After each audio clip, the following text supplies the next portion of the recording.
Assalamu alaikum students. I hope you are all fine. Yesterday we discussed our novels chapter number 7. Today we discuss our novel Goodbye Mr. Chips, written by James Hilton, and we discuss chapter number 8. It is the shortest chapter of the novel. Let's have a look at the main points of the chapter. अच्छा, ये chapter जो है पूरे के पूरे novel में से सबसे छोटा है और सबसे ज़्यादा सैड इंसिडेंट्स इसमें हैं।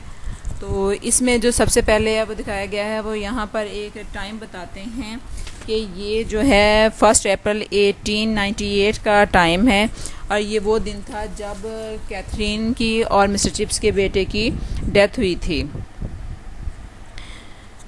तो यहाँ से वो शुरू करते हैं, वो बताना शुरू करता है कि ये वो यादगार दिन था कि जब ब्रुकफील्ड के गांव में उसका दिन ऐसे गुजरा था जैसे कि कोई डरावना ख्वाब हो, और वो वहाँ से फ़रार होने की कोशिश में था कि वो वहाँ से चला जाए। अभी वो वहाँ पर ही फिर रहा था, थोड़ा डिसअपॉइंट था, समझ नहीं आ रही थी उसको क्या करे। उसको लग रहा था कि जो कुछ उसके साथ हुआ है कि वो किसी किस्म का एक डरावना ख्वाब है। तो वो रास्ते में जा रहा था तो उसको उसका एक स्टूडेंट मिलता है जिसका नाम यहाँ पे यंग फॉल्कनर बताया गया है। तो वो रास्ते में जाता हुआ उससे पूछता है मिस्टर चिप्स से। अब उस बच्चे को नहीं पता कि मिस्टर चिप्स की क्या स्टेट ऑफ माइंड है। वो उससे पूछता है कि please sir, may I have an afternoon of, कि मैं दोपहर के बाद की छुट्टी ले सकता हूँ।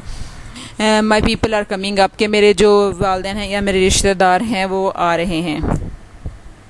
तो चिप्स जो है उसकी बात को इतना नोटिस नहीं करता और वो उसको सर हिला के थोड़े से अपने जेस्चर से उसको परमिशन दे देता है। और वो स्टूडेंट साथ ही उससे दोबारा पूछ लेता है, can I miss chapel to sir. Chapel कहते हैं चर्च में होने वाली इबादत को। और साथ ही वो परमिशन मांग लेता है क्योंकि उसके रिलेटिव्स आ रहे हैं, उसके जानने वाले आ रहे हैं। तो वो कहता है क्या वो आज चैपल की जो चैपल को भी मिस कर सकता है, अपनी इबादत को भी जो चर्च में होनी थी उसका मिस कर सकता है। तो चिप्स जो है वो भी उसको बात को इग्नोर कर देता है और थोड़ा सा अपने ख्यालात में उसको सर हिलाकर परमिशन दे देता है। और साथ ही वो बच्चा जो है, क्योंकि बच्चा है तो उसकी नेचर ऐसी है, तो वो उसे बार बार यही चीज़ें पूछ रहा है। तो फिर वो उससे पूछता है क्या वो उनसे मिलने के लिए स्टेशन पर या बस स्टेशन पर भी चला जाए, क्या वो जा सकता है। तो इस चीज़ से जो चिप्स है वो बड़ा गुस्सा है। तो वो वहाँ पर उसको ये कहने की कोशिश करता है कि मेरी तरफ से तुम जहन्नुम में भी जा सकते हो। वो इस कदर गुस्से में आ जाता है, लेकिन वो इस किस्म के अल्फाज अपने मुंह से नहीं निकालता है। और क्योंकि वो सोचता है कि मेरी बीवी मर चुकी है, मेरा बच्चा भी मर चुका है और काश मैं भी मर जाता।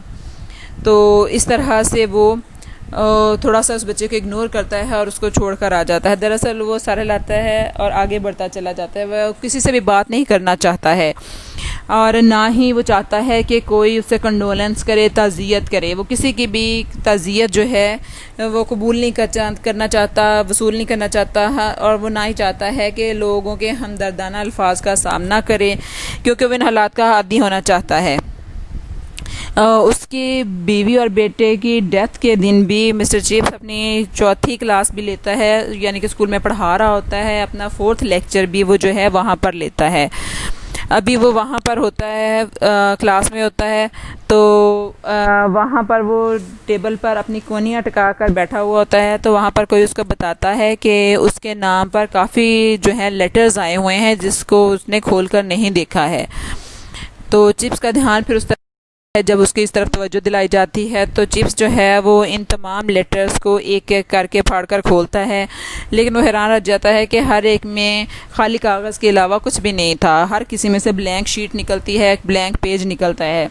उस वक्त क्योंकि वो खुद अपने स्टेट ऑफ माइंड में होता है कि वो सारी चीज़ को नहीं समझ सकता है, वो इस पर कोई कमेंट नहीं करता और चुप करके उठ के चला जाता है।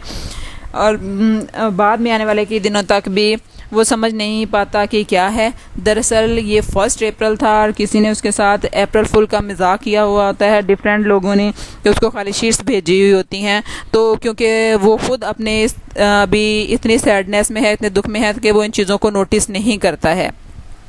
उसको सिर्फ ये एक बात याद रह गई है कि 1 अप्रैल 1898 को कि उसी दिन उसकी बीवी और उसका बच्चा जो है दोनों की डेथ हो गई है।